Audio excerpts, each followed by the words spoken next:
I am so happy you are here with me today. Today, we are going on a journey. We aren't going to a crowded city or a warm beach. Instead, we are traveling far, far north. We are going to a land of giant icebergs, dancing lights in the sky, and a history that is as deep and cold as the ocean itself. Grab a warm cup of tea, sit back. Let's talk about the incredible story of Greenland. Have you ever looked at a map and seen a giant white shape at the very top of the world? That is Greenland. To many people, it looks like a land of nothing but snow. But my friends, there is so much more to this place than just ice. Imagine a world where the sun does not set for months in the summer. Then, imagine a world where the sun does not rise at all in the winter. In the winter, the only light comes from the moon and the stars. Sometimes the sky turns green and purple. These are the northern lights. They look like magic, don't they? Greenland is the largest island in the world, but it is also one of the loneliest places. Most of the land is covered by a thick sheet of ice. This ice is so heavy that it actually pushes the land down. If you stood in the middle of Greenland, you would be standing on ice that is 2 miles thick. It is a world of silence. It is a world of power. But why do we call it Greenland? When you look at it from space, it is mostly white.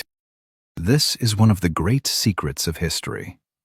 It is a name that was chosen to trick people. We will talk about that very soon. For thousands of years, humans have looked at this icy land and thought, can I live there? It seems impossible. It is too cold. There are no trees for wood. There are many dangerous animals, like the great white polar bear. Yet, people did find a way. They didn't just survive. They built a home. As we start our story today, I want you to close your eyes. Feel the cold wind on your face. Hear the sound of ice cracking in the distance. This is not just a story about a place. It is a story about the human spirit. It is a story about how we find beauty in the most difficult places on Earth. Are you ready to go back in time? Let's begin. Long before there were countries or kings, there were the explorers. About 4,500 years ago, a group of people looked across the frozen water from North America. They saw the mountains of Greenland. They didn't have engines, they didn't have metal tools, but they had courage. We call these first people the Sukkuk. Imagine living in a world where every single thing you need must come from the animals you hunt. To stay warm, you wear the skin of seals. To eat, you hunt whales and reindeer. To make a knife, you must find a special kind of stone and chip it until it is sharp. The Sukkuk were masters of the Arctic. They knew how to read the clouds to tell the weather. They knew how to follow the tracks of animals in the snow. They lived in small tents made of skin. Can you imagine sleeping in a tent when it is 30 degrees below zero? It is hard for us to even think about. After the Sukkuk, another group arrived. We call them the Dorset people. They were very special. They were famous for their art. They carved tiny, beautiful animals out of ivory and bone. They carved bears, seals, and birds. Why did they do this? Maybe it was to show respect to the animals that gave them life. These early people lived in Greenland for hundreds of years. But then, something happened. The climate changed. The weather became even colder. The animals moved away. And slowly, the Dorset people disappeared. They left behind only their stone tools and their beautiful carvings. Have you ever wondered what happened to them? Did they leave? Or did they simply fade away into the snow? When we look at the ruins of their small camps today, we feel a sense of wonder.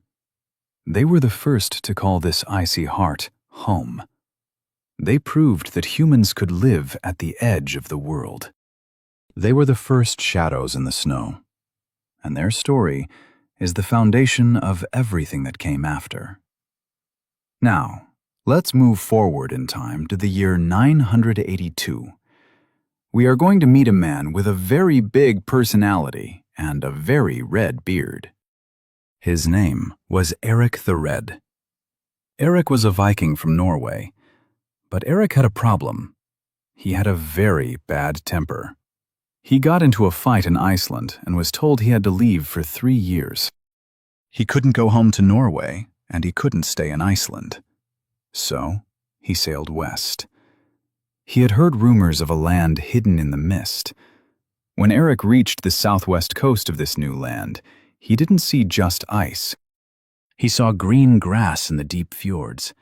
He saw mountains that looked like the ones in Norway.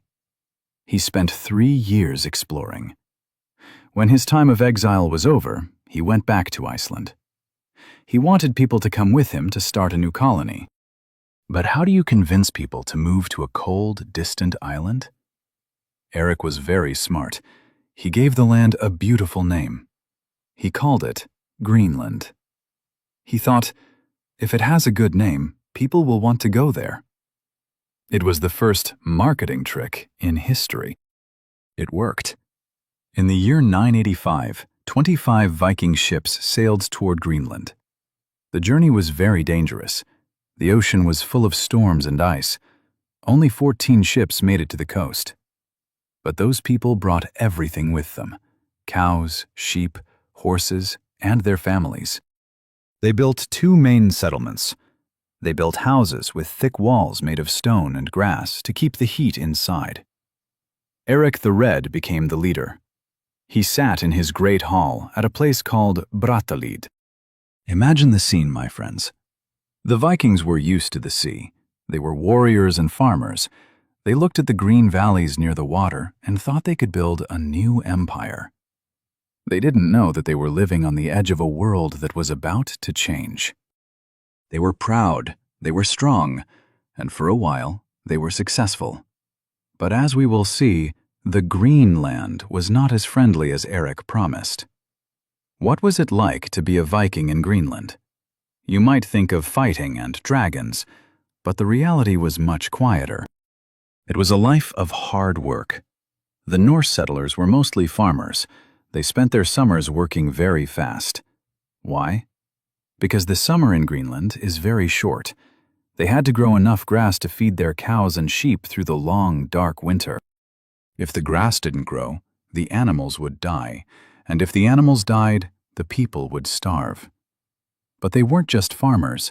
They were also great hunters. They hunted walruses. This was very important. Why? Because of their tusks. Walrus ivory was like gold in Europe. The Vikings in Greenland would trade this ivory for things they couldn't find on their island, like wood, iron, and wine. They even built beautiful churches. They were Christians, and they wanted to feel connected to the rest of Europe. They had a bishop and big stone cathedrals. Even though they were thousands of miles away from Rome or London, they dressed in the same fashions. Archaeologists have found old clothes in Greenland that look exactly like what people wore in Europe at that time. They wanted to stay civilized in the middle of the wild. Think about their daily life. The smell of wood smoke inside the longhouses, the sound of sheep bleating in the fields, the taste of dried fish and salty butter. In the winter, families would sit around the fire and tell stories, the famous Norse sagas. They talked about gods, heroes, and their ancestors. They lived this way for over 400 years. That is a very long time. For comparison, that is longer than the United States has been a country. They were a part of the European world, but they were the most distant part. Every year, they looked at the horizon, waiting for a ship from Norway to bring them news and supplies. But as the years went by, the ships came less often. The ice began to grow. The winters became longer. The world was getting colder, and the Vikings were becoming more and more alone. Have you ever felt lonely even when you were with your family? That was the feeling of the Norse in Greenland. The silence of the north was starting to close in. Around the year 1450, something strange happened. The Norse settlements in Greenland became silent. When ships finally arrived from Europe much later, they found empty houses and broken churches. The people were gone. This is one of the greatest mysteries in history. Where did they go? Why did they leave a home they had loved for 4 centuries? There isn't just one answer. It was a perfect storm of problems. First, the weather changed. This period is known as the Little Ice Age. The temperature dropped. The ice in the ocean became so thick that ships from Europe couldn't get through. The farmers couldn't grow enough food for their cows. Imagine watching your children go hungry because the grass won't grow. It must have been heartbreaking. Second, the economy changed. In Europe, people started buying elephant ivory from Africa. Suddenly, the walrus ivory from Greenland wasn't worth much. The Vikings lost their way to make money and trade for iron. Third, there were new neighbors. As the ice moved south, a new group of people followed it. The Tula people, the ancestors of the modern Inuit. The Norse and the Tula were very different. Sometimes they traded, but sometimes they fought. The Norse stayed with their old ways of farming, while the Tula knew how to hunt on the ice. The Norse were struggling, while the Tula were thriving. Some historians think the Norse slowly moved back to Iceland or Norway. Others think they stayed until the very end, fighting against the cold and hunger until the last person was gone. When we visit the ruins today, like the Hvalsey Church, we can still see the stone walls standing strong against the wind. It is a sad place. It reminds us that even the strongest people can be defeated by nature. The Norse story in Greenland ended in silence. But while one story ended, another one was just beginning. The people of the ice, the Inuit, were about to become the true masters of the land. While the Norse were struggling to survive, a new group of people was moving across Greenland with confidence. These were the Thule people. They are the direct ancestors of the Inuit people who live in Greenland today. The Thule were different from anyone who had lived in Greenland before. Why? Because they had the best technology for the Arctic. They didn't try to farm cows in the snow. Instead, they embraced the ice. Imagine the kayak. It is a small, fast boat made of animal skin and wood. It is perfectly designed for hunting seals in icy water. The Thule also had the umiak, a larger boat for moving families and hunting whales. And perhaps most importantly, they had dog sleds. Can you imagine the sound of 20 dogs barking as they pull you across the white snow? This allowed the Thule to travel huge distances very quickly. They followed the animals. When the seals moved, the people moved. They were flexible. They were smart. The Thule culture was rich with stories and music. They used drums made of animal skin to play rhythms that sounded like a heartbeat. They told stories about the Mother of the Sea, a spirit who controlled the animals. They believed that everything in nature, the rocks, the wind, the animals, had a spirit. This helped them live in harmony with a world that seems so harsh to us. They built homes called igloos out of snow for travel, and more permanent houses out of whale bones and sod. Inside it was warm and full of life. They wore clothes made of polar bear fur and bird skins.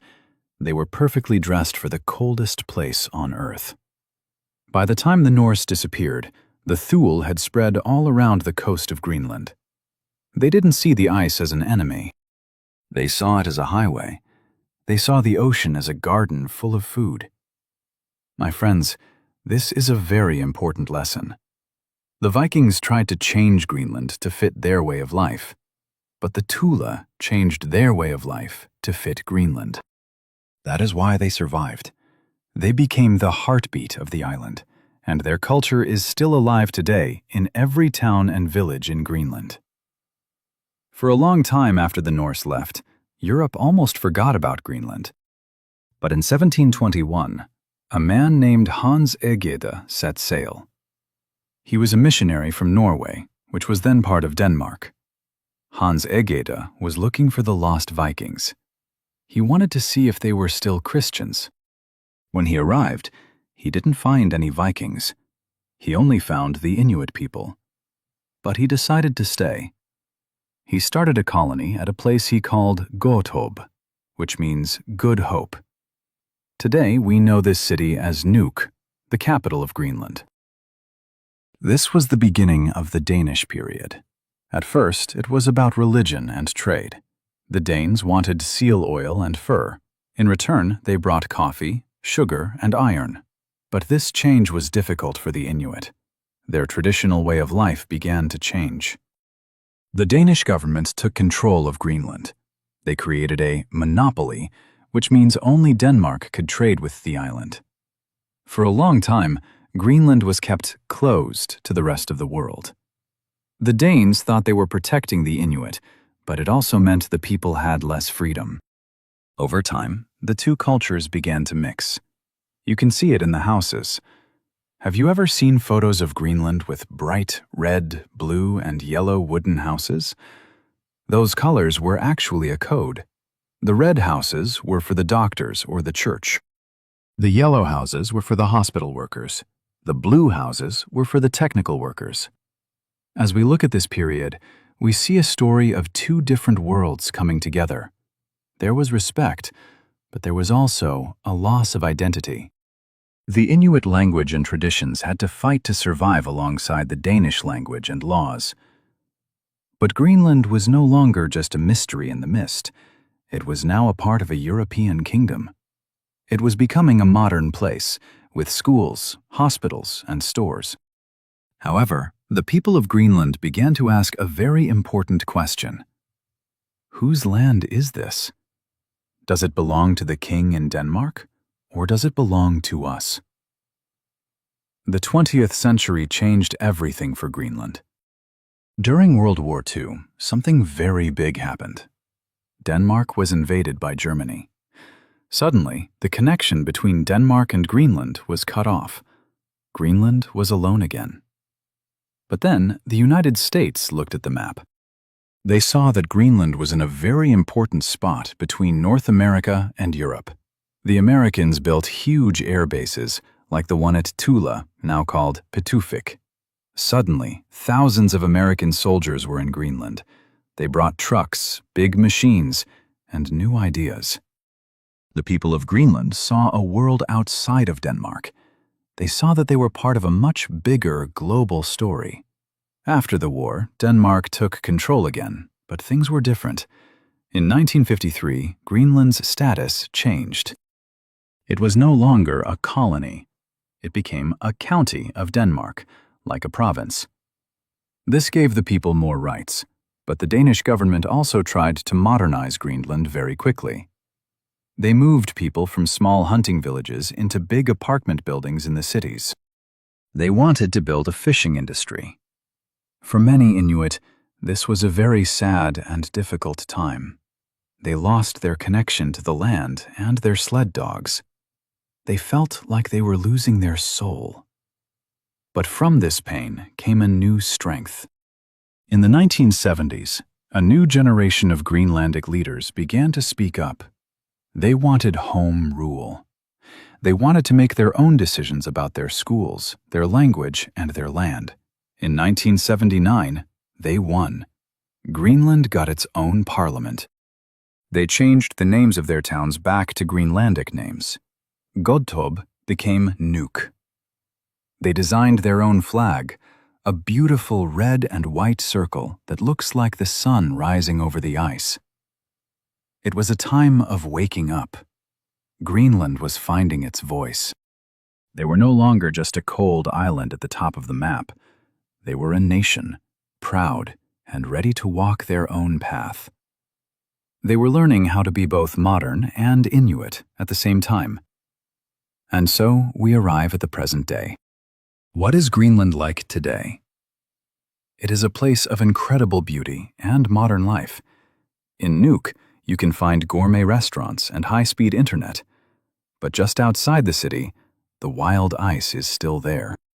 People still go hunting for seals, and the sled dogs still howl in the night.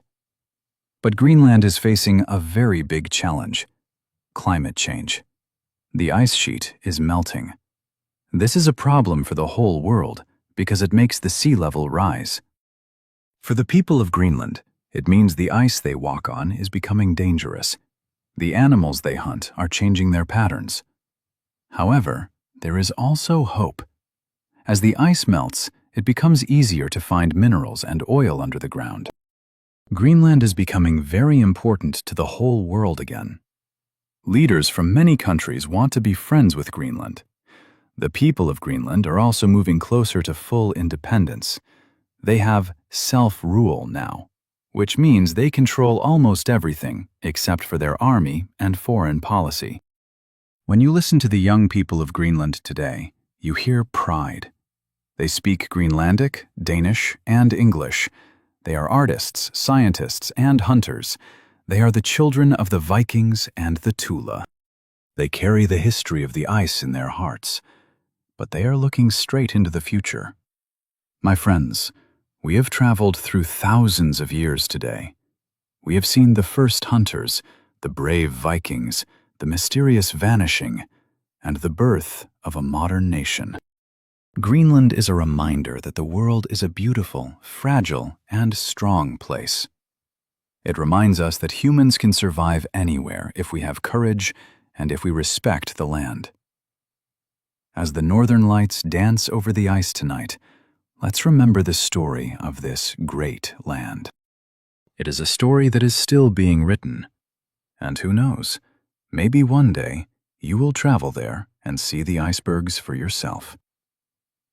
Thank you for joining me on English Mindcast. Until next time, keep dreaming and keep learning.